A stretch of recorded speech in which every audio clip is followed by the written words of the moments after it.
Alin pong karunungan o kaalaman ang dapat pong matutuhan ng lahat, lalo na po ng mga magulang, upang ito po ay maituro po nila sa kanila pong mga anak.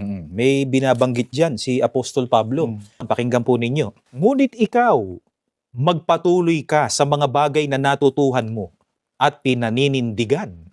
Yamang kilala mo ang nagturo nito sa iyo.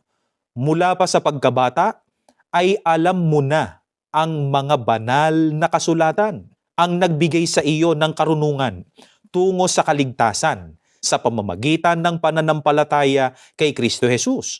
Lahat ng kasulatan ay kinasihan ng Diyos at mapapakinabangan sa pagtuturo, pagsaway at pagsasanay sa katwiran upang ang lingkod ng Diyos ay lubusang mahanda sa mabubuting gawa. Ito po ang pinakamahalagang karunungan na dapat matutunan ng lahat. Ang karunungang mula po sa mga banal na kasulatan o sa Biblia. Dahil ang sabi nga po sa ating binase, ang mga banal na kasulatan o Biblia ay mapapakinabangan sa pagtuturo, sa pagsaway, at pagsasanay sa katwiran upang ang lingkod-an niya ng Panginoon Diyos ay lubusang mahanda sa mabubuting gawa. At hindi lamang po yan, mga kaibigan, kundi ang mga salita po ng Diyos ay nagtuturo ng karunungan tungo po sa ating kaligtasan.